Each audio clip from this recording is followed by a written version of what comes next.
নমস্কার, আমার ইউটিউব চ্যানেলে সকল বন্ধুকে স্বাগত। আমার আজকে একটি বিশেষ কারণে ভিডিও। আমরা দেখা যায় বিভিন্ন রকম শারীরিক সমস্যায় ভুগি। সেই শারীরিক সমস্যার বিষয় এবং তার প্রতিকারের বিষয়টি তুলে ধরার জন্য আজকের এই ভিডিও।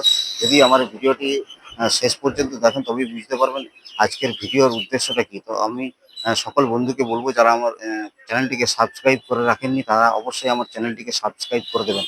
তো আমরা সাধারণত দেখবেন বিভিন্ন কারণে আমাদের ঘুমোতে যেতে রাতে দেরি হয়। আবার এই কারণে সকালে ঘুম থেকে উঠতেও দেরি হয়। আর উক্ত কারণেই আমাদের আ দেখবেন পায়খানা ঠিক মতন পরিষ্কার হয় না, আর পেট পরিষ্কার হয় না। আর এই এই কারণে দেখবেন সারাদিনের কাজে যেন তালা লেগে যায়।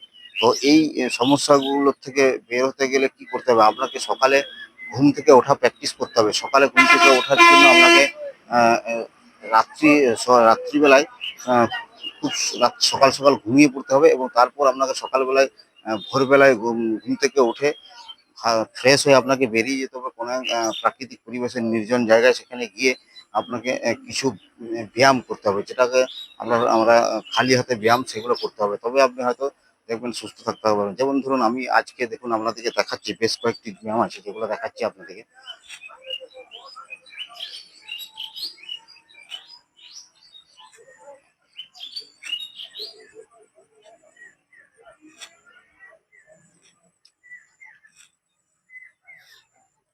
খুব বেশি নয়, আপনাকে মিনিট ৫-১০ এই ব্যায়াম করলেই হবে আমার।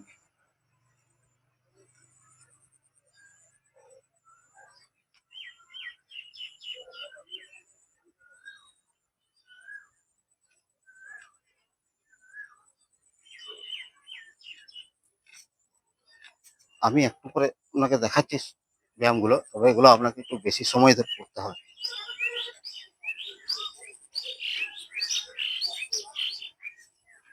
আমি প্রায় আমি এরকম যে সমস্যাগুলোর কথা বললাম, এগুলো আমি প্রায়ই এই সমস্যাগুলোয় ভুগতাম।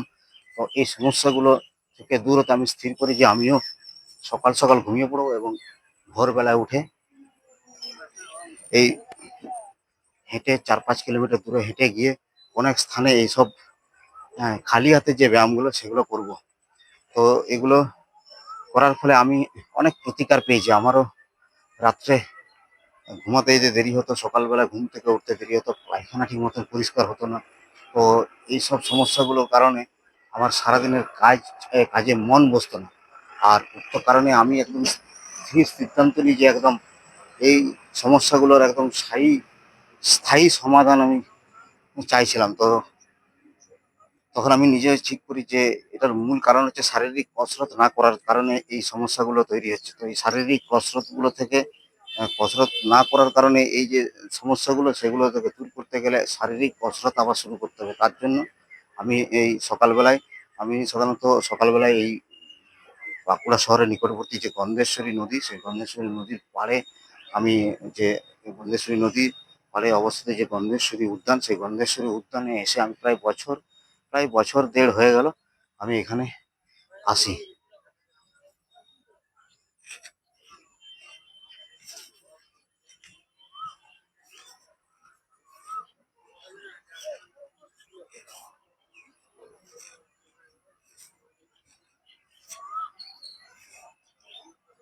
১ম হয়তো আপনাদের একটু সমস্যা হতে পারে, কিন্তু যখন আপনি এটা অভ্যাসে পরিণত করে ফেলবেন তখন দেখবেন আপনার এই সমস্যাগুলো কিছুই হচ্ছে না। একদম স কাজে আপনি প্রচুর এনার্জি পাবেন। আপনি শুধুমাত্র বেশ কয়েকদিন ট্রাই করে দেখে তারপর দেখুন না। যদি ফল পান অবশ্যই আপনি এটা কন্টিনিউ করবেন।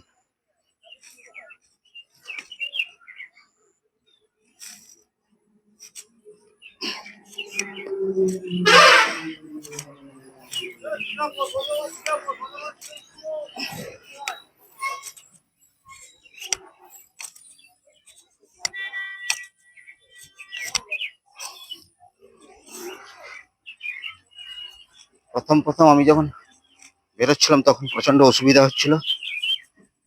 এখন কিন্তু এটা আমি প্রায় অভ্যাসে পরিণত করে ফেলেছি।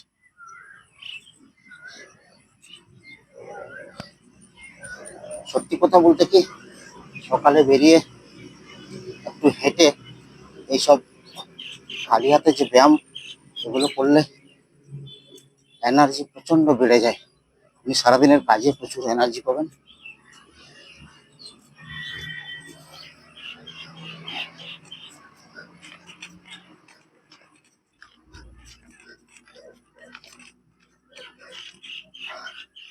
আমি এখানে এসে দেখেছি প্রচুর বয়স্ক মানুষ আছেন যারা এখানে এসে এই মর্নিং ওয়াক করেন।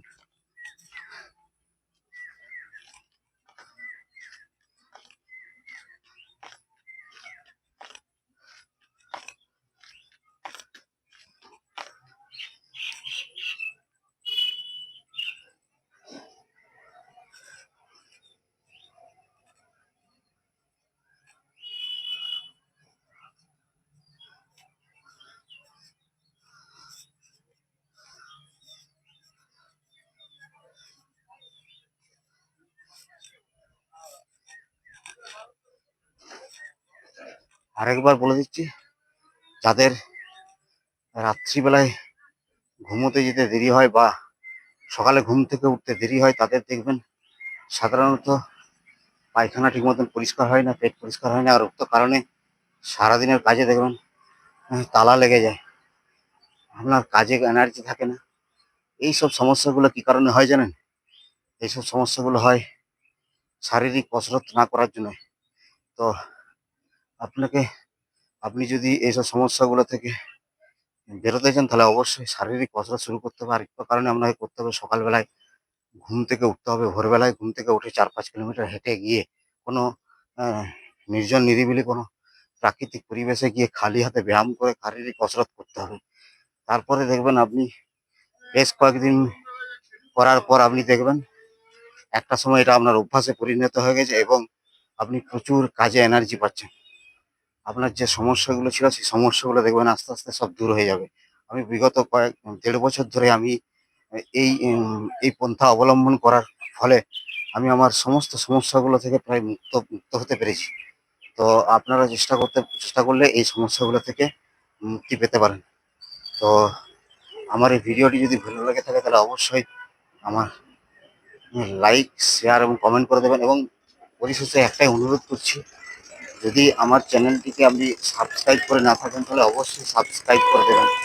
সাথে ও পাশে থাকার জন্য আগাম ধন্যবাদ ও শুভেচ্ছা জানাই। নমস্কার।